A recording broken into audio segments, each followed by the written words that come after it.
الحمد لله رب العالمين. اللهم صل على محمد وعلى آل محمد كما صليت على إبراهيم وعلى آل إبراهيم إنك حميد مجيد. اللهم بارك على محمد وعلى آل محمد كما باركت على إبراهيم وعلى آل إبراهيم إنك حميد مجيد. فقد قال الله تعالى في قرآنه الكريم: أعوذ بالله من الشيطان الرجيم. يا أيها الذين آمنوا اتقوا الله حق تقاته ولا تموتن إلا وأنتم مسلمون. வார்த்தைகளில் மிகச்சிறந்த வார்த்தை அல்லாஹுடைய வேதமாகும். வழிகாட்டல்களிலே மிகச்சிறந்த வழிகாட்டல் நபிகள் ஸல்லல்லாஹு அலைஹி வஸல்லம் அவர்களுடைய வழிகாட்டலாகும். காரியங்களிலே மிகவும் கெட்டது மார்க்கத்திலே புதுமையான காரியங்களை நுழைவிப்பதாகும். ஒவ்வொரு புதுமையான காரியமும் பித்அத்தாகும். ஒவ்வொரு பித்அத்தும் வழிகேடாகும். ஒவ்வொரு வழிகேடும் உங்களை நரகத்திற்கு இட்டுச் செல்லும். இந்த உபதேசத்தை நபிகள் ஸல்லல்லாஹு அலைஹி வஸல்லம் அவர்கள் தங்களுடைய பிரசங்கங்களின் ஆரம்பத்திலே மனித சமுதாயத்துக்கு ஞாபகப்படுத்தி இருக்கிறார்கள். அதை நானும் உங்களுக்கு என்னுடைய ஹுத்பாவின் ஆரம்பத்திலே ஞாபகப்படுத்திக் கொள்கின்றேன்.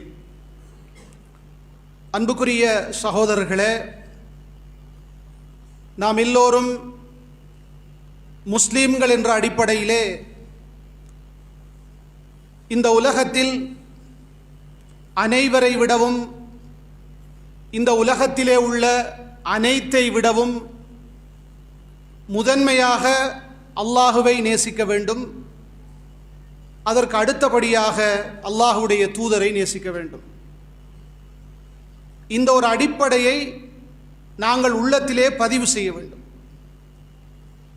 ஒவ்வொரு முஸ்லிமும் அல்லாஹ்வுடைய தூதரை நேசிப்பது என்பது வாஜிபான விடயம். அது ஒரு ஃபர்ல், கடமை. அதிலே நாங்கள் பொடுபோக்கு செய்ய முடியாது. இந்த உலகத்திலே உங்களுடைய பெற்றோர்களை விட, பிள்ளைகளை விட, சகோதர சகோதரிகளை விட, மனைவிமார்களை விட, குடும்பங்களை விட, உங்கள் பொருளாதாரங்களை விட,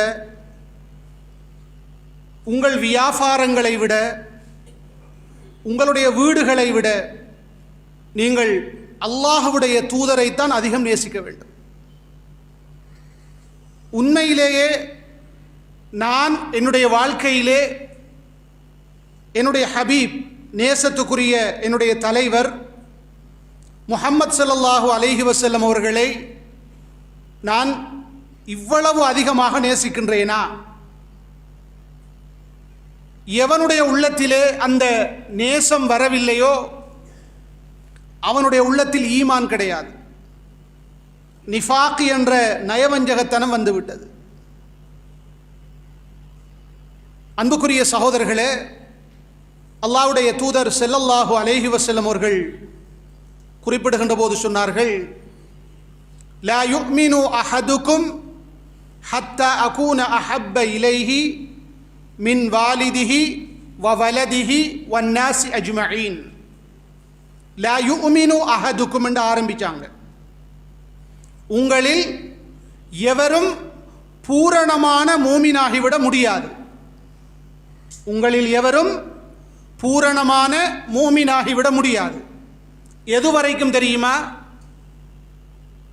அவருக்கு நான் அவருடைய பெற்றோரை விட, பிள்ளைகளை விட, இந்த உலகத்தில் இருக்கின்ற ஏனைய மனிதர்கள், அவர்களை நாங்கள் தலைவர்கள் என்கலாம், பெரியார்கள் என்கலாம், மதகுருமார்கள் என்கலாம், இவர்கள் எல்லோரையும் விட நான் உங்களுக்கு விருப்பத்துக்குரியவனாக, மிகவும் நேசத்துக்குரியவனாக மாறாத வரையில் உங்களில் யாரும் பரிபூரணமான ஈமான் கொண்டவர்களாகிவிட முடியாது.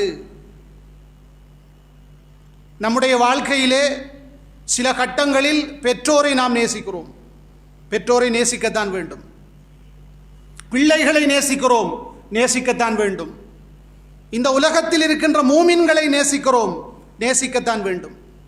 ஆனால் அந்த நேசம் என்பது அல்லாஹ்வுடைய தூதரின் மீது வைத்திருக்கிற நேசத்தை விட அதிகமாகிவிடக் கூடாது.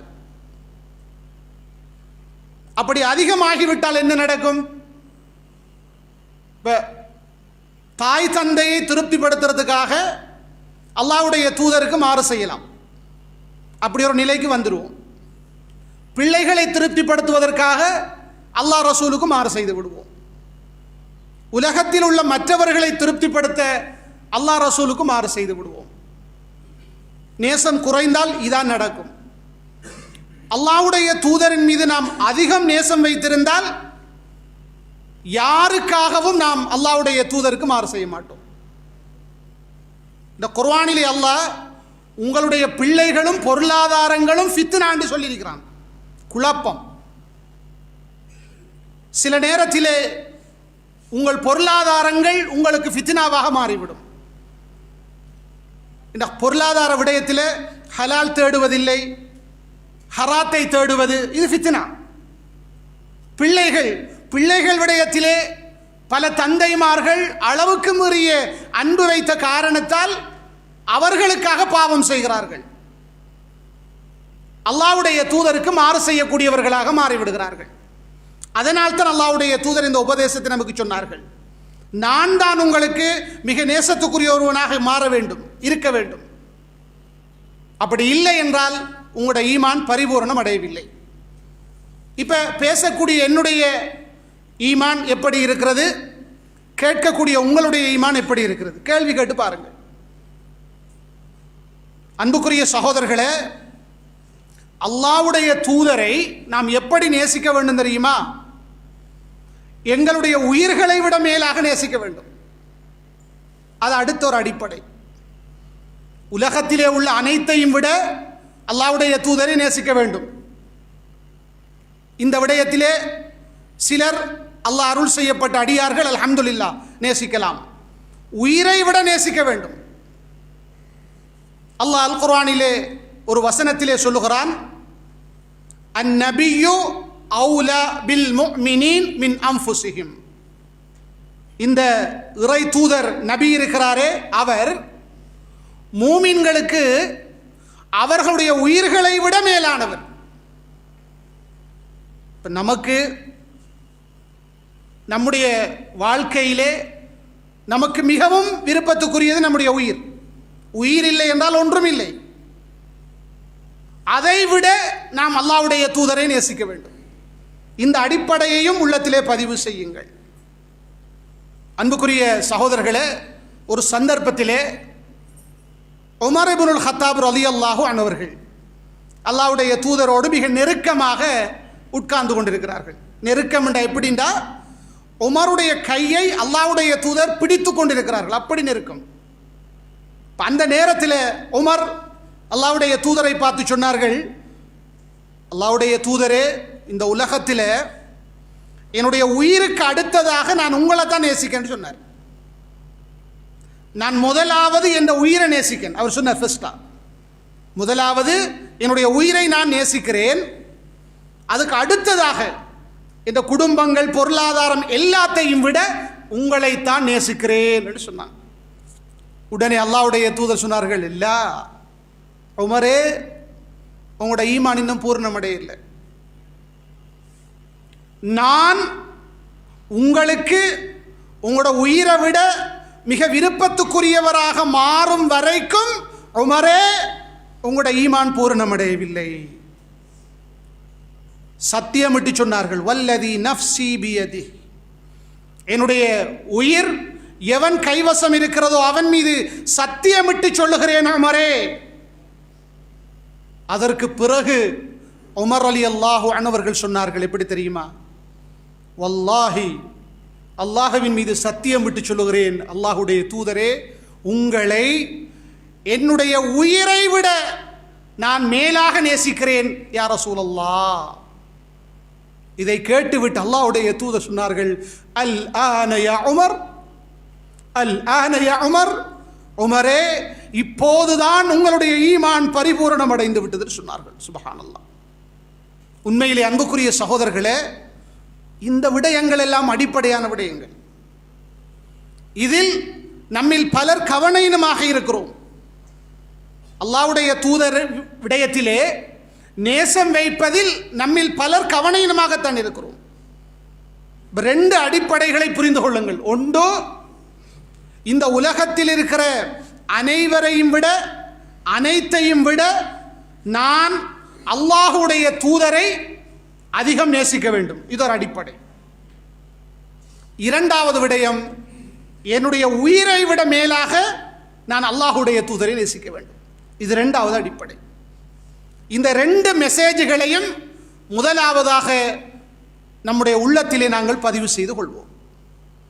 உண்மையிலே அன்புக்குரிய சகோதரர்களே, நபிகள் ஸல்லல்லாஹு அலைஹி வஸல்லம் அவர்கள் இந்த போதனைகளை வழங்கிய அந்த சமூகத்திலே வாழ்ந்த அஸ்ஸஹாபா ரலியல்லாஹு அன்ஹும் உண்மையிலேயே உளப்பூர்வமாக தங்கள் உயிர்களை விட மேலாக அல்லாஹ்வுடைய தூதரை நேசித்தார்கள்.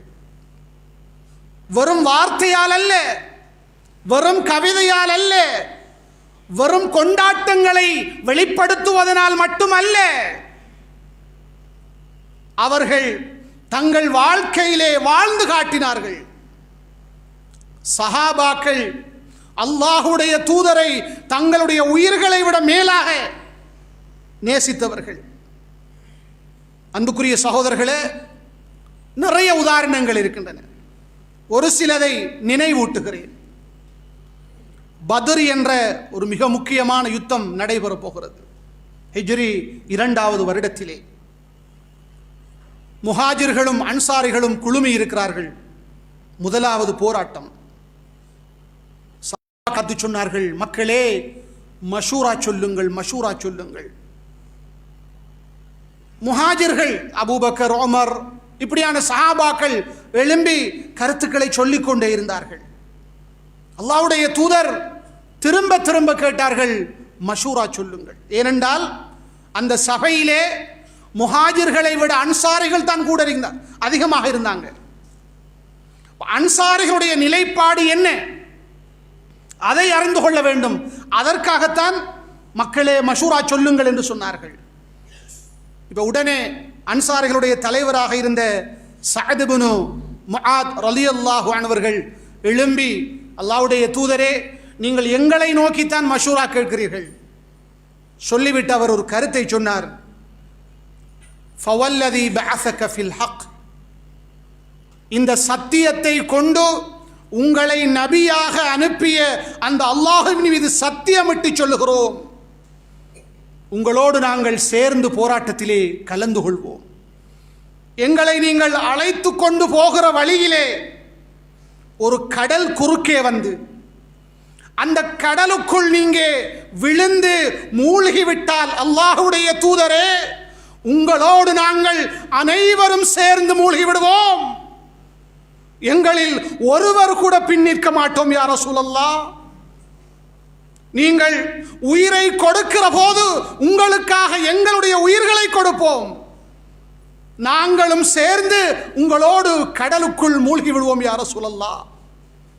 இந்த மஷூராவை அந்த சஅத் இப்னு முஆத் ரலியல்லாஹு அன்ஹு என்ற நபி தோழர் சொன்னபோது அல்லாஹ்வுடைய தூதர் மகிழ்ச்சி அடைந்தார்கள். சுப்ஹானல்லாஹ். அன்சாரிகள், மதீனா வாசிகள், அவர்கள் சஹாபாக்கள் வெறும் வார்த்தையால் மட்டுமல்ல, உண்மையிலே உயிரை கொடுத்தவர்கள். உதாரணத்துக்கு சொல்லுகிறேன், எங்களுடைய நிலையை அவர்களுடைய நிலையோடு ஒப்பிட்டு பார்க்க வேண்டும் என்பதற்காக சொல்லுகிறேன். எனக்கும் சேர்த்து தான் சொல்கிறேன் சகோதரர்களே. உஹது என்ற போராட்டம் வரலாற்றிலே நாங்கள் படிக்க வேண்டும். அல்லாஹ்வுடைய தூதரை நேசம் வைத்திருக்கிறோம் என்று சொல்லுகிற நாங்கள் வரலாற்றை படிக்க வேண்டும். உஹது என்ற போராட்டம் ஹிஜ்ரி 3வது வருடத்திலே நடைபெற்ற போராட்டம். குறைஷி காஃபிர்களுடைய படைபலம், ஆயுத பலம் எல்லாம் அதிகமாக இருந்தது. போராட்டம் நடைபெறுகிறது. ஆரம்பத்திலே அல்லாஹ் முஸ்லிம்களுக்கு வெற்றியை கொடுத்தான். இரண்டாவது கட்டத்திலே முஸ்லிம்களுக்கு தோல்வி. அந்த தோல்வியை முஸ்லிம்கள் தழுவுகிற வேளையிலே குறைஷி காவிர்கள் எல்லோரும் அல்லாஹ்வுடைய தூதரை கொல்லுவதற்காகத்தான் இலக்கை வைத்திருந்தார்கள். அவர்களை நோக்கித்தான் அம்பை எறிகிறார்கள். எல்லோரும் அப்படி நிறைய சஹாபாக்கள் புறமுது காட்டி ஓடிட்டாங்க. ஒரு சிலர் அல்லாஹ்வுடைய தூதரை அப்படியே வளைத்துக் கொண்டார்கள். நாங்கள் ஹதீஸிலே பார்க்கிறோம், அல்லாஹ்வுடைய தூதரை நோக்கி அம்புகள் வந்து கொண்டிருந்தன. அதிலே அன்சாரிகளைச் சேர்ந்த 7 நபித்தோழர்கள், அன்சாரிகளைச் சேர்ந்த 7 நபித்தோழர்கள் அல்லாஹ்வுடைய தூதருக்கு வந்த அம்புகளை தங்களுடைய மேனிகளில் தாங்கிக் கொண்டார்கள். உயிரை தியாகம் செய்கிறார்கள். அவ்விடத்தில் 7 சஹாபாக்கள் அன்சாரிகள். எவ்வளவு பெரிய மஹப்பத்! யோசித்து பாருங்கள். அல்லாஹ்வுடைய தூதரை அவர்கள் எந்த அளவுக்கு நேசித்திருந்தார்கள். தங்கட உயிர் போனாலும் பரவாயில்லை, அல்லாஹ்வுடைய தூதரை பாதுகாக்க வேண்டும், அல்லாஹ்வுடைய தூதரை பாதுகாக்க வேண்டும். இப்போது அந்த உஹது களத்திலே அன்புக்குரிய சகோதரர்களே ஒரு செய்தி பரவுது. எப்படின்னா, அல்லாஹ்வுடைய தூதர் கொல்லப்பட்டு விட்டார்கள் என்ற செய்தி. அது காட்டு தீ போல எல்லாருக்கும் மத்தியிலே பரவுகிறது. இப்ப நிறைய பேர் தானே அது அடையாளம் கண்டுகொள்ள முடியல, சிதறி போயிற்று படைகள் எல்லாம். அப்ப அந்த நேரத்திலே அனஸ் இப்னு நதுர் ரலியல்லாஹு அன்ஹு, புகாரியில் வரக்கூடிய ஒரு சம்பவம் உண்டு. அனஸ் இப்னு அன்-நதுர் ரலியல்லாஹு அன்ஹு அவர் வாளை எடுத்துட்டு வேகமா வந்தார். அவர் வந்து மற்ற சஹாபாக்கள் எல்லாம் பார்த்து சொன்னார், ஏன் அமர்ந்து கொண்டிருக்கிறீர்கள், ஏன் அமர்ந்து கொண்டிருக்கிறீர்கள்? அல்லாஹ்வுடைய தூதரே கொல்லப்பட்டு விட்டார்கள். இதற்கு பிறகு நாங்கள் ஏன் வாழ வேண்டும்? அல்லாஹ்வுடைய தூதர் எதற்காக கொல்லப்பட்டார்களோ அதற்காக நாங்களும் மௌத்தாகுவோம், வாருங்கள். ஏனைய நபித்தோழர்களை அழைக்கிறார் என்று அவரை வழங்கிட்டாரு. அல்லாஹ்வுடைய தூதர் கொல்லப்பட்டு விட்டார். அப்ப அந்த எதிரிகளை நான் தாக்க வேண்டும், அந்த களத்தில் நான் குதிக்க வேண்டும். வேகமாக அந்த வாளை எடுத்துக்கொண்டு அவர்கள் போகிற போது இடையில சஅத் இப்னு முஆத் ரலியல்லாஹு அன்ஹு என்ற நபித்தோழர் கேட்கிறார், அனஸே இவ்வளவு வேகமாக எங்கே போகிறீர்கள்? அதுக்கு அனஸ் இப்னு நதுர் ரலியல்லாஹு அன்ஹு சொன்னார்கள், அவரை பார்த்து சொன்னார்கள், சஅதே, இந்த உஹது மலை அடிவாரத்தில் சொர்க்கத்தின் வாடையை நான் நுகர்கிறேன் என்று சொன்னார்கள். இந்த உஹது மலை அடிவாரத்தில் சொர்க்கத்தின் வாடையை நான் நுகர்கிறேன். எதிரிகளுடைய களத்திலே வேகமாக நுழைகிறார்கள். நுழைந்து முடியுமான வரைக்கும் போராடுகிறார்கள். கடைசியிலே கொல்லப்பட்டு விட்டார்கள். கொல்லப்பட்டதற்கு பிறகும் அந்த காஃபிர்கள் அவருடைய ஜனாசாவை, மையத்தை உருக்கொலைத்து விட்டார்கள். அவருடைய உடம்பிலே 80க்கு மேற்பட்ட வெட்டுக்காயங்கள், குத்துக்காயங்கள் காணப்பட்டன. இவர்தான் அனஸ் இப்னு அன்-நதுர் என்பதை அடையாளப்படுத்த முடியாத அளவுக்கு அவருடைய ஜனாசா உருக்கொலைக்கப்பட்டிருந்தது. அவருடைய சகோதரி ஒருவர்தான் அவருடைய கையிலே போடப்பட்ட மோதிரத்தை அடையாளமாக வைத்து இவர்தான் அனஸ் என்பதை கண்டுபிடித்தார்கள். சுப்ஹானல்லாஹ். அன்புக்குரிய சகோதரர்களே, அல்லாஹ்வுடைய தூதரை எதிரிகள் கொலை செய்து விட்டார்கள். எதற்காக அல்லாஹ்வுடைய தூதர் தன் உயிரை மாய்த்தார்களோ அதற்காக நான் என்னுடைய உயிரை கொடுக்க வேண்டும். களத்துக்குள் போகிறார், கொல்லப்படுகிறார். இதெல்லாம் வெறும் கதைகள் அல்ல, சஹாபாக்களுடைய வாழ்க்கை வரலாறு. அப்போ ஒரு விடயத்தை நாங்கள் ஆழமாக உள்ளத்திலே பதிய வேண்டும் சகோதரர்களே. அருமை சஹாபாக்கள் ரலியல்லாஹு அன்ஹும் அல்லாஹ்வுடைய தூதரை தங்களுடைய உயிர்களை விட மேலாக நேசித்தவர்கள். அந்த ஒரு விடயத்தை நம்முடைய உள்ளங்களில் ஆழமாக பதித்து வைக்க வேண்டும்.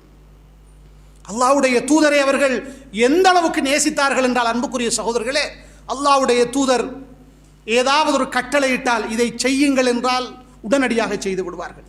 இதான் மஹப்பத், அன்புடைய வெளிப்பாடு. சும்மா வெறும் வார்த்தைகளால நான் விரும்புகிறேன் என்று சொல்வதல்ல. உண்மையான வெளிப்பாடு என்ன? இதை செய்யுங்கள் என்றால் செய்வார்கள், இதை செய்ய வேண்டாம் என்றால் செய்ய மாட்டார்கள், உடனடியாக விட்டு விடுவார்கள் சஹாபாக்கள். அன்புக்குரிய சகோதரர்களே, எந்த அளவுக்கு நேசித்தார்கள் என்றால், அல்லாஹ்வுடைய தூதருடைய மஸ்ஜிதிலே அவங்களோட கபருக்கு பக்கத்திலே சத்தத்தை உயர்த்தி பேசுவதை கூட சஹாபாக்கள் விரும்பவில்லை. உமர் இப்னுல் ஹத்தாப் ரலியல்லாஹு அன்ஹு அவருடைய ஆட்சி காலம். அப்போது மஸ்ஜிது நபவியிலே 2 பேர் நின்று கொண்டு சத்தத்தை உயர்த்தி பேசிக் கொண்டிருந்தார்கள். ஸாயிப் இப்னு யஸீத் ரலியல்லாஹு அவர்கள் சொல்கிறார்கள், அல்லாஹ்வுடைய உமர் இப்னுல் ஹத்தாப் ரலி அவர்கள் எனக்கு பின்னால் தட்டுகிறார்கள். நான் திரும்பி பார்த்தேன், உமர் ரலியல்லாஹு அவர்கள். உடனே சொன்னாங்க, அந்த 2 பேரையும் கூட்டிட்டு வாங்கன்னு சொன்னாங்க. அந்த 2 பேரும் அழைத்து வரப்பட்டார்கள். நீங்கள் எங்கிருந்து வந்திருக்கிறீர்கள் என்று கேட்டார்கள். அவங்க சொன்னாங்க, நாங்கள் 2 பேரும் தாயிஃப் வாசிகள், தாயிஃபிலிருந்து வந்திருக்கிறோம், நாங்கள் இந்த ஊராக்கள் இல்லை. உடனே உமர் இப்னுல் ஹத்தாப் ரலியல்லாஹு அன்ஹு அவர்கள் சொன்னார்கள், நீங்கள் இந்த ஊர்வாசிகளாக இருந்திருந்தால் அல்லாஹ்வுடைய தூதருடைய மஸ்ஜிதிலே சத்தத்தை உயர்த்தி பேசியதற்காக உங்களை நான் தண்டித்திருப்பேன் என்று சொன்னார்கள். உலமாக்கள் சொல்லுகிறார்கள், அருமை சஹாபாக்கள் அல்லாஹ்வுடைய தூதருடைய மஸ்ஜிதிலே அவருடைய கபருக்கு பக்கத்தில் கூட சத்தத்தை உயர்த்தி பேசுவதை விரும்பவில்லை. அந்த அளவுக்கு மரியாதை, அந்த அளவுக்கு மஹப்பத். இப்னு உமர் ரலியல்லாஹு அன்ஹு அவர்கள் அல்லாஹ்வுடைய தூதருடைய ஒவ்வொரு சுன்னாவையும் அணு அணுவாக தேடி பின்பற்றிய ஒரு சஹாபி. எந்த ஒரு விடயமாக இருந்தாலும் அல்லாஹ்வுடைய தூதரை அப்படியே தன்னுடைய வாழ்க்கையிலே பின்பற்றிக் கொள்வார்கள். அவர் இளைஞராக இருந்தபோது அவர் பள்ளியிலே தூங்குகிறார்கள். ஒரு கனவு ஒன்று கண்டாங்க. அந்த கனவை அல்லாஹ்வுடைய தூதரிடத்திலே அதை எற்றி வைக்கிறார்கள். அப்போ அல்லாஹ்வுடைய தூதர் சொன்னார்கள், அப்துல்லா இரவில் தொழுகிற ஒருவராக இருந்தால் நிஅமர் ரஜுல், அவர்தான் ஒரு நல்ல மனிதராக இருப்பார் என்று சொன்னாங்க. ஒரு இளைஞராக இருக்கிற போது அந்த வார்த்தை சொன்னாங்க இப்னு உமருக்கு. அதற்கு பிறகு அவருடைய வரலாற்றிலே அப்துல்லா இப்னு உமர் ரலியல்லாஹு அன்ஹு அவர்கள் தன்னுடைய வாழ்க்கையிலே கியாமுல் லைல் தொழுகையை விட்டதே கிடையாது. அல்லாஹ்வுடைய தூதர் சொன்ன ஒரு வார்த்தை, அதான் அல்லாஹ்வுடைய தூதரை உண்மையாக நேசிப்பது. அவர்கள் கட்டளையிட்டால் சஹாபாக்கள் நிறைவேற்றினார்கள், தடுத்தால் தவிர்ந்து கொண்டார்கள். அல்லாஹ்வுடைய தூதருடைய சுன்னாக்களை, வழிமுறைகளை தங்களுடைய வாழ்க்கையிலே முழுமையாக பின்பற்றி காட்டினார்கள். அது சில நேரத்திலே மற்றவர்களுக்கு பிடிக்கலாம், பிடிக்காம இருக்கலாம். ஆனால் அல்லாஹ்வுடைய தூதரை நேசிக்கிற ஒருவர், இது அல்லாஹ்வுடைய தூதருக்கு பிடிக்கும், இது அல்லாஹ்வுடைய தூதருடைய ஸ்டைல், எனவே அது எனக்கும் பிடிக்க வேண்டும். இது அல்லாஹ்வுடைய தூதருக்கு பிடிக்காது, எனவே அது எனக்கும் பிடிக்காது. இந்த ஒரு ஈமான், இந்த ஒரு நிலை, இந்த ஒரு வாழ்க்கை நம்மிடத்திலே எப்பொழுது வருகிறதோ அன்புக்குரிய சகோதரர்களே, அப்போதுதான் நாங்கள் உண்மைக்கு உண்மையாக அல்லாஹ்வுடைய தூதரை நேசித்தவர்களாக கருதப்படுவோம். அப்படி உண்மைக்கு உண்மையாக அல்லாஹ்வுடைய தூதரை நேசிக்கக்கூடிய அடியார்களிலே, நல்லடியார்களிலே என்னையும் உங்களையும் அல்லாஹ் சேர்த்தருள்வானாக.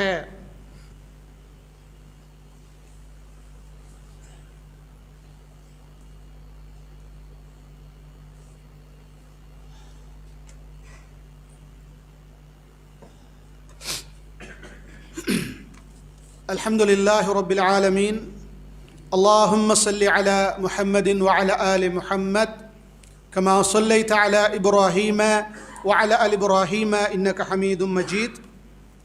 اللهم بارك على محمد وعلى آل محمد كما باركت على إبراهيم وعلى آل إبراهيم إنك حميد مجيد.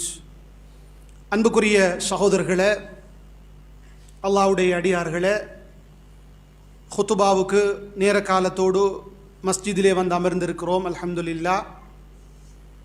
இங்கே பேசப்படுகின்ற விடயங்களை கவனமாக கேட்க வேண்டும். இந்த ஹுத்துபாவிலே இருந்து நாம் கலைந்து செல்கின்ற போது ஒரு நல்ல ஒரு மெசேஜை, ஒரு செய்தியை நாங்கள் எடுத்துக்கொண்டு போக வேண்டும். வெறுமனே ஒரு சடங்குக்காக நாம் ஹுத்துபாவுக்கு வரக்கூடாது. ஹுத்துபா என்பது ஒரு உபதேசம். இந்த உபதேசத்தின் மூலமாக நான் என்ன படிப்பினை பெற்றுவேன், எனக்கு என்ன உபதேசம் இதிலே சொல்லப்பட்டது என்ற ஒரு நல்ல செய்தியோடு நாம் ஹுத்துபாவிலே இருந்து கலைந்து செல்ல வேண்டும். இன்றைய ஹுத்துபாவிலே அன்புக்குரிய சகோதரர்களே, முஸ்லிம்களாகிய நாங்கள் அல்லாஹ்வுடைய தூதரை நேசிக்க வேண்டும். அது வாஜிபான விடயம். அல்லாஹ்வுடைய தூதரை நேசிப்பது ஈமானில் அடிப்படையான விடயம். அல்லாஹ்வுடைய தூதரை இந்த உலகத்திலே உள்ள அனைத்தையும் விட நேசிக்க வேண்டும்.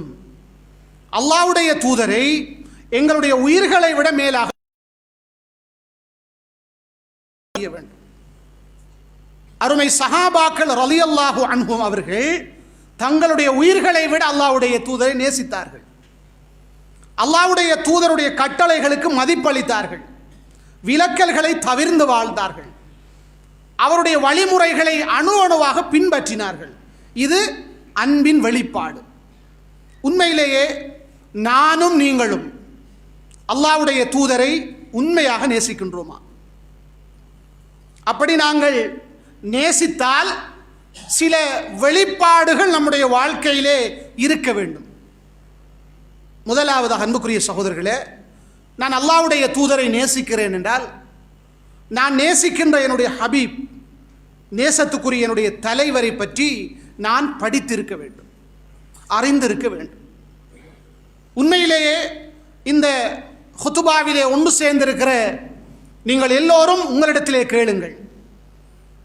அல்லாஹ்வுடைய தூதருடைய வாழ்க்கை வரலாற்றை நான் முழுமையாக ஒரு தடவையேனும் வாசித்து முடித்திருக்கிறேன் என்று சொல்லக்கூடியவர்கள், உளமாற ஏற்றுக்கொண்டு சந்தோஷப்படக்கூடியவர்கள் எத்தனை பேர் இருக்கிறோம்? கேட்டால் சொல்லுகிறோம், நான் அல்லாஹ்வுடைய தூதரை நேசிக்கிறேன். அல்லாஹ்வுடைய தூதரை நேசிக்கிறேன் என்றால் என் நேசத்துக்குரிய என் ஹபீப், என் தலைவர், அவருடைய வாழ்க்கை வரலாறை நான் படிக்க வேண்டும். சீரத்துர் ரசூல், அல்லாஹ்வுடைய தூதருடைய வர்ணனைகள், அவங்க எப்படி இருந்தாங்க, அவங்களுடைய உடல் அமைப்பு எப்படி இருந்தது, முடி அமைப்பு எப்படி இருந்தது, தாடி அமைப்பு எப்படி இருந்தது, இப்படி எல்லாமே ஹதீஸ்களிலே தொகுக்கப்பட்டிருக்கின்றன. அதை நான் என்னுடைய வாழ்க்கையிலே அறிந்திருக்கிறேனா? இது நான் அல்லாஹ்வுடைய தூதரின் மீது அன்பு வைத்திருக்கிறேன் என்பதற்கான ஒரு தலீல், ஒரு அடையாளம். அதிகமானவர்களுக்கு அதெல்லாம் தெரியாது. எத்தனையோ தலைவர்களுடைய வரலாறுலாம் படித்து வச்சிருப்பாங்க, பயோடேட்டா அப்படி சொல்லுவாங்க. சிலர் இருக்கிறாங்க நடிகர்களை பயோடேட்டாவை சொல்லுவாங்க, விளையாட்டு வீரர்களுடைய பயோடேட்டாவை சொல்லுவாங்க, உலகத்தில் இருக்கிற அரசியல் தலைவர்களை பற்றி எல்லாம் கதைப்பார்கள். ஆனால் நம்முடைய வழிகாட்டி, நம்முடைய தலைவர் மறுமை நாளில் அல்லாஹ்வுடைய நீதிமன்றத்திலே, அந்த மஹ்ஷர் வழியிலே, மகாமுன் மஹ்மூத் என்ற இடத்திலே ஒட்டுமொத்த சமுதாயத்திற்கும் ஷஃபாஅத்துல் குப்ரா என்ற மிக பெரும் மன்றாட்டத்தை செய்யவிருக்கின்ற என்னுடைய ரசூலை பற்றி நான் அறிந்து கொள்ளவில்லை. நான் வெட்கப்பட வேண்டும், நான் வெட்கப்பட வேண்டும். நான் எப்படி அல்லாஹ்வுடைய தூதருடைய நேசத்தை பற்றி பேச முடியும்? சகோதரர்களே, அல்ஹம்துலில்லாஹ், இன்றைக்கு தமிழ் மொழியில் கூட தொகுப்புகள் வந்திருக்கின்றன. தமிழ் மொழியிலே அர்-ரஹீக் அல்-மக்தூம் என்ற ஒரு வரலாற்று புத்தகம், அது உலக அளவிலே வரலாறு ரீதியாக எழுதப்பட்டு மக்காவிலே முதலாம் பரிசை பெற்ற ஒரு புத்தகம் தான் அர்-ரஹீக் அல்-மக்தூம். இன்றைக்கு தமிழ் மொழியிலே வந்திருக்கிறது. அல்லாஹ்வுடைய தூதருடைய வரலாறை படிப்பதற்கு இமாம் திர்மிதி ரஹிமஹுல்லா அவர்கள் ஷமாயிலு திர்மிதி என்ற ஒரு நூலை தொகுத்திருக்கிறார்கள். அது தமிழிலும் வந்திருக்கிறது. அல்லாஹ்வுடைய தூதரை பற்றிய வர்ணனைகள் நாங்கள் படிக்க வேண்டும். அதை பற்றி படிப்பதில் நமக்கு விருப்பம் வர வேண்டும். ஏனென்றால் நான் ஒருவரை நேசித்தால், விரும்பினால், அவரை பற்றி அறிந்து கொள்ள வேண்டும் என்ற ஒரு முயற்சி என்னிடத்திலே இயல்பாக ஏற்படும். என்னிடத்தில் வர வேண்டும். வரவில்லை என்றால் நான் அல்லாஹ்வுடைய தூதரை உண்மையாக நேசித்திருக்கிறேனா என்ற ஒரு கேள்வி இருக்கிறது. அதே போன்ற அன்புக்குரிய சகோதரர்களே, இரண்டாவது ஒரு வெளிப்பாடு, முஸ்லிம்களுக்கு மத்தியில், குறிப்பாக பொதுவாக எல்லா மனிதர்களுக்கு மத்தியிலும் அல்லாஹ்வுடைய தூதரை பற்றி நாங்கள் சொல்ல வேண்டும், பேச வேண்டும். ஏனென்றால் இன்றைக்கு முஸ்லிம்களுக்கு மத்தியில் கூட அல்லாஹ்வுடைய தூதரை பற்றி தெளிவாக தெரியவில்லை. இவர்கள் போய் ஏனைய மத சகோதரர்களுக்கு மத்தியில் எப்படி அல்லாஹ்வுடைய தூதரை பற்றி சரியான முறையில் அறிமுகம் செய்வார்கள்? இன்றைக்கு வேறு மத சகோதரர்களில் சிலர், இந்த மார்க்கத்தை நுனிப்புள் மேய்ந்தவர்கள், அல்லாஹ்வுடைய தூதரை பற்றி அவர்கள் அறிமுகம் செய்கிற போது அவர் ஒரு தீவிரவாதி என்றும், ஒரு மதவாதி, அடிப்படைவாதி, பெண்களை அடிமைப்படுத்தி வைத்தவர் என்றும் பிழையாக சித்தரித்துக் கொண்டிருக்கிறார்கள். குறிப்பாக நம்முடைய இலங்கை நாட்டிலே பல்லின நாங்கள் சமூகத்துக்கு மத்தியிலே வாழுகிறோம். கட்டாயமாக அல்லாஹ்வுடைய தூதரை பற்றி நாம் அறிமுகம் செய்து கொண்டே இருக்க வேண்டும். அல்லாஹ் கூட அல் குர்ஆனிலே அல்லாஹ்வுடைய தூதரை எப்படி சொல்லுகிறான்? இன்னக லஅலா குலுகின் அதீம். அல்லாஹ் அறிமுகம் செய்கிறான், நபியே நிச்சயமாக நீங்கள் மகத்தான பண்பில் இருக்கிறீர்கள். அல்லாஹ்வுடைய தூதரை பற்றி அல்லாஹ் குர்ஆனிலே பதிவு செய்திருக்கிறான். இன்னக லஅலா குலுகின் அதீம். அல்லாஹ்வுடைய தூதர் பண்புள்ளவர்கள், மகத்தான பண்புள்ளவர்கள். இன்னமா புஇஸ்து லிஉதம்மிம மகாரிமல் அக்லாக். அல்லாஹ்வுடைய தூதர் சொன்னார்கள், நற்பண்புகளை பூர்த்தி படுத்துவதற்காகவே நான் நபியாக அனுப்பப்பட்டுள்ளேன் என்று சொன்னார்கள். இந்த விடயங்களை முஸ்லிம்களுக்கு மத்தியிலும் முஸ்லிம் அல்லாதவர்களுக்கு மத்தியிலும் நாம் அறிமுகம் செய்ய வேண்டும், கற்றுக் கொடுக்க வேண்டும். இன்றைக்கு மஸ்ஜிதுகளிலே வாருங்கள், அல்லாஹ்வுடைய தூதருடைய வாழ்க்கை வரலாற்றை படிப்போம். நீங்கள் செல்ஃபா படிக்காட்டிலும் உங்களுக்கு படித்து தருகிறோம் வாருங்கள் என்று அழைத்தால் கூட ஆர்வம் காட்டுகிறவர்கள் மிக குறைவு. அல்லாஹ் அருள் செய்த அடியார்களை தவிர, அன்புக்குரிய சகோதரர்களே, மற்றவர்களுக்கெல்லாம் சரியான வேலை பளுண்டை, பிஸி ஆயிட்டாங்க. அதே நேரத்திலே இன்றைக்கு நம்முடைய சமூகத்திலே உலகம் சார்ந்த ஒரு விடயம், அது ஒரு ஒன்று கூடலாக இருக்கலாம், அல்லது வேறு கேலி கூத்துக்களாக இருக்கலாம், விளையாட்டு போட்டிகளாக இருக்கலாம், அதற்கெல்லாம் யாரையும் இன்வைட் பண்ண தேவையில்லை. சாறை சாறையாக ஒதுங்கி விடுவார்கள். ஆனால் அல்லாஹ்வுடைய தூதருடைய வாழ்க்கை வரலாற்றை படிப்பதற்கு ஒரு சில நிமிடங்களை ஒதுக்குவதற்கு எனக்கு டைம் இல்லை என்று சொல்லக்கூடிய பல முஸ்லிம்களை நாங்கள் பார்க்கிற போது, அன்புக்குரிய சகோதரர்களே, இந்த பணியில் ஈடுபடுகிற எங்களுக்கு மிக கவலையாகத்தான் இருக்கிறது, மன வருத்தமாக இருக்கிறது. ஏன் எங்களால் படிக்க முடியாது, வந்து செல்ஃபாக படிக்க முடியவில்லை என்றால் படிப்பிக்கிற போது நாங்கள் வந்து படிக்க வேண்டும். ஏனென்றால் சகோதரர்களே, இந்த கபருக்குள்ள கேட்கப்படுகிற கேள்விகளில் முதலாவது கேள்வி அல்லாஹுவை பற்றிய கேள்வி, எல்லோரும் அறிந்து வைத்திருக்கிறோம். இரண்டாவது யாரை பற்றிய கேள்வி? அல்லாஹ்வுடைய தூதரை பற்றிய கேள்விதான். அல்லாஹ்வுடைய தூதரை பற்றி நான் அறிந்து கொள்ள வேண்டும். அப்போதுதான் அது என்னுடைய வாழ்க்கையிலே பல பாடங்களையும் படிப்பினைகளையும் தரும். எனவே அது நம்முடைய இரண்டாவது ஒரு பொறுப்பாக இருக்கிறது. இது அல்லாஹ்வுடைய தூதரை நாம் நேசித்திருக்கிறோம் என்பதற்கான இரண்டாவது தலீல், ஒரு அடையாளமாக சொல்ல முடியும். அதுபோல அன்புக்குரிய சகோதரர்களே, அல்லாஹ்வுடைய தூதரை பற்றி நாங்கள் பேசுகிற போது வரம்பு மீறாத அடிப்படையிலே அல்லாஹ்வுடைய தூதரை புகழ முடியும். மார்க்கத்தில் இருப்பதை நாம் இருக்கிறது என்றுதான் சொல்ல வேண்டும். இல்லாத பல விடயங்கள் நுழைந்து விட்டன, ஆனால் இருப்பதை நாங்கள் சொல்ல வேண்டும். அல்லாஹ் கூட அல்லாஹ்வுடைய தூதரை புகழ்ந்துதான் பேசுகிறான். இன்னக லஅலா குலுகின் அதீம் என்று. நிச்சயமாக நீங்கள் மகத்தான பண்பில் இருக்கிறீர்கள். இது அல்லாஹ்வுடைய தூதரை புகழ்ந்து பேசிய விடயம்தான். அதே நேரத்தில் அல்லாஹ்வுடைய தூதர் எப்படி சொன்னாங்கண்டா, என்ன புகழ்ற விடயத்தில், என்னை பற்றி நீங்கள் மக்களுக்கு மத்தியிலே அறிமுகம் செய்கிற விடயத்தில் நீங்கள் வரம்பு மீறக்கூடாது, எல்லை மீறி போக வேண்டாம். அதுக்கு எப்படி உதாரணம் சொன்னாங்கண்டா, கிறிஸ்தவர்கள் மரியமுடைய மகன் மசீஹ் ஈசா நபியை எப்படி புகழ்ந்தார்கள்? அல்லாஹுவின் மகன் என்ற அளவுக்கு புகழ்ந்தார்கள். வகாலத்தின் நசாரா அல் மசீஹ் இப்னுல்லாஹ். கிறிஸ்தவர்கள் நசாராக்கள் சொன்னாங்க மசீஹ் என்றால் ஈசா அலைஹிஸ்ஸலாம் அவர்கள் அல்லாஹ்வுடைய மகன் என்று சொன்னார்கள். அந்த அளவுக்கு வரம்பு மீறி போனாங்க. அல்லாஹ்வுடைய தூதர் சொன்னார்கள், அந்த லெவலுக்கு என்ன நீங்க புகழக்கூடாது, வரம்பு மீறக்கூடாது. என்னை பற்றி நீங்கள் சொல்லுகிற போது அப்துல்லாஹி வரசூலுஹு என்று சொல்லுங்க. நான் அல்லாஹ்வுடைய அடியான், விசேடம் என்ன? ரசூலுல்லாஹ், அல்லாஹ்வுடைய தூதர், அவ்வளவுதான். நான் ஒரு மனிதன், ஆனால் எனக்கு ரிசாலத் என்ற தூதுத்துவம் வழங்கப்பட்டிருக்கிறது, அதனால ரசூலுல்லாஹ்.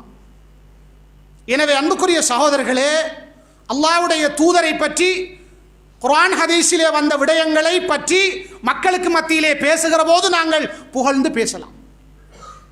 அது மார்க்கத்திலே தடுக்கப்படவில்லை. எது தடை? வரம்பு மீறி புகழ்வது தடை. அதே நேரத்தில் அன்புக்குரிய சகோதரர்களே, இந்த இடத்திலே ஒரு இன்னொரு விடயத்தையும் உங்களுக்கு தெளிவுபடுத்த வேண்டும்.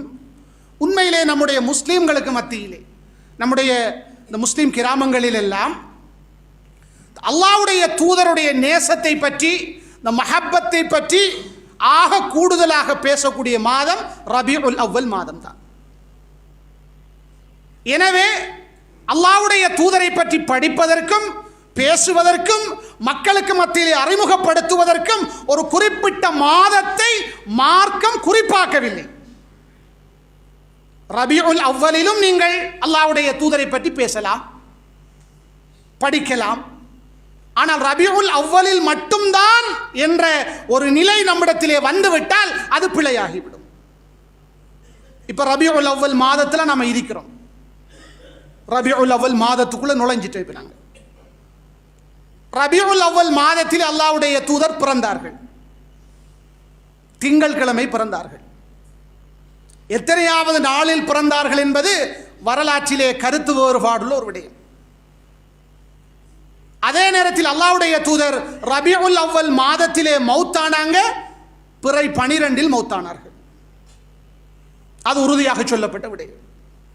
எனவே அன்புக்குரிய சகோதரர்களே, நாங்கள் ஒரு விடயத்தை தெளிவாக புரிந்து கொள்ள வேண்டும்.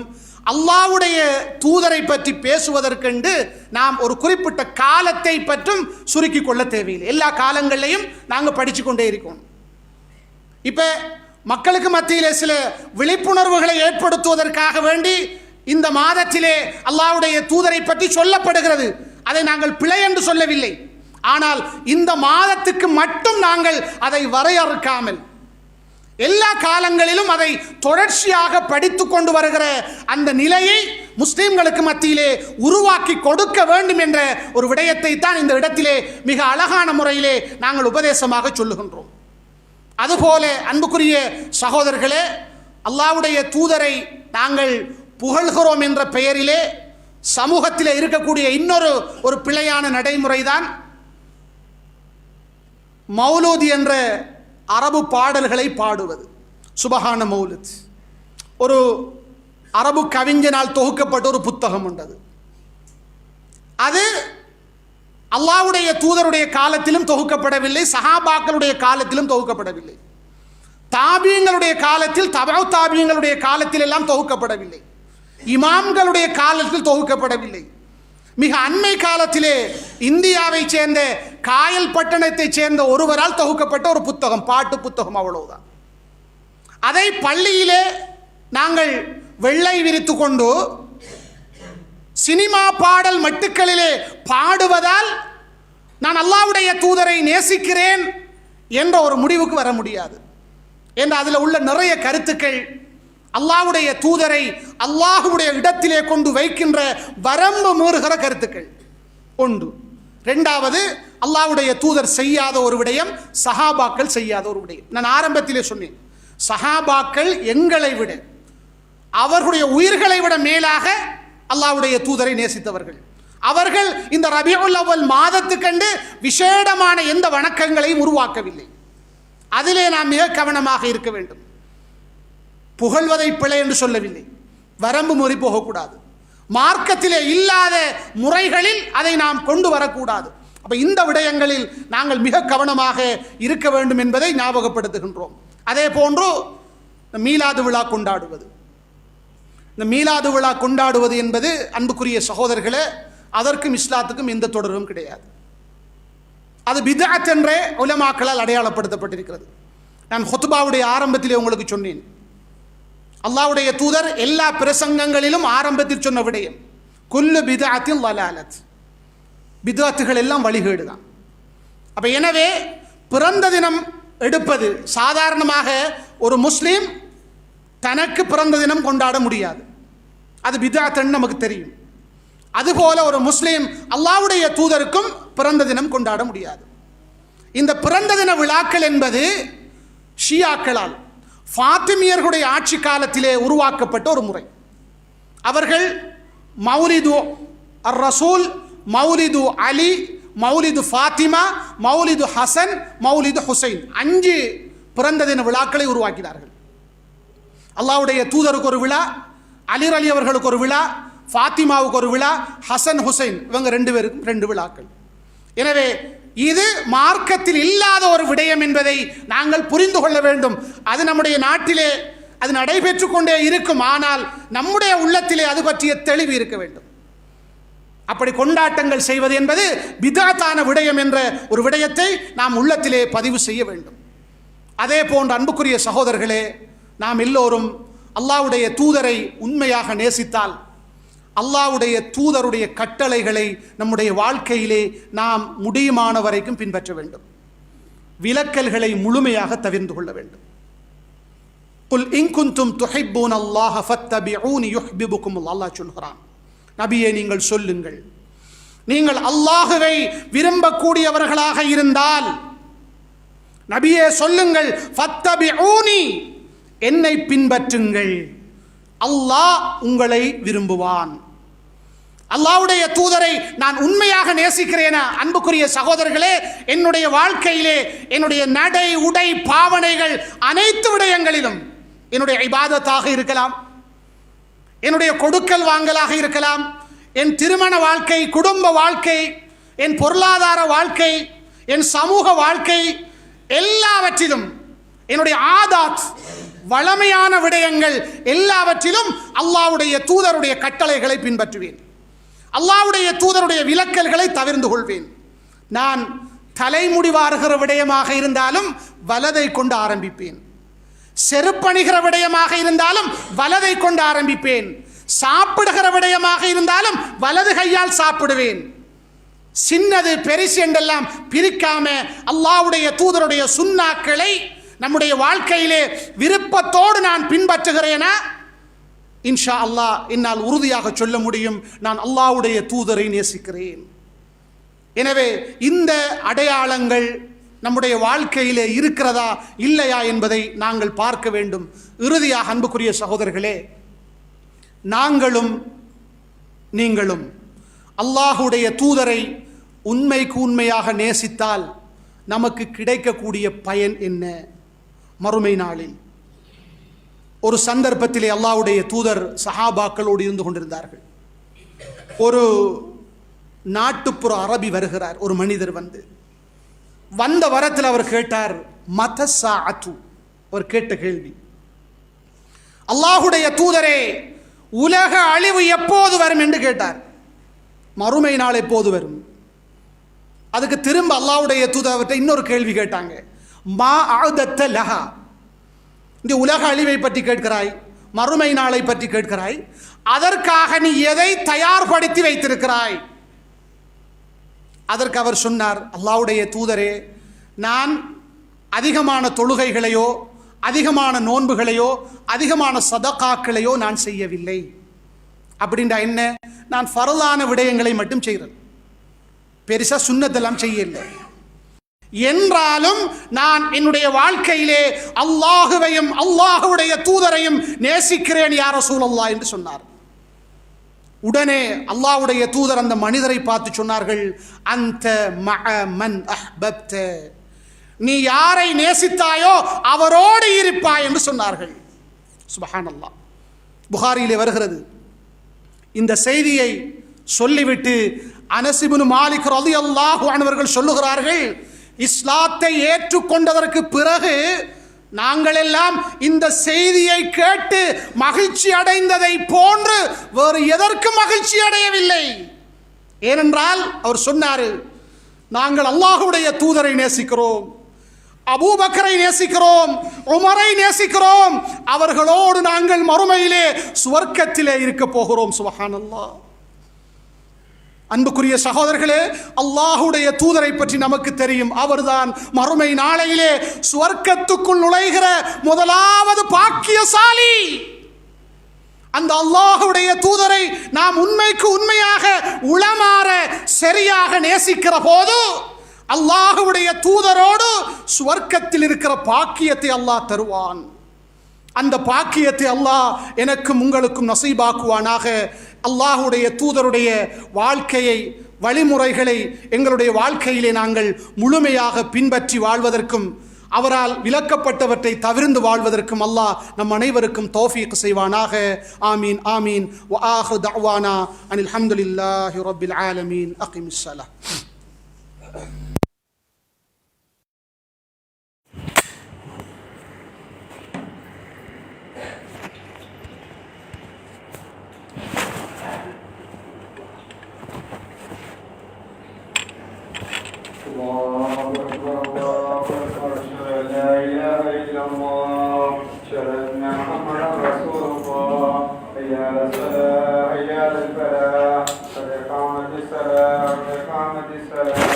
الله أكبر الله أكبر لا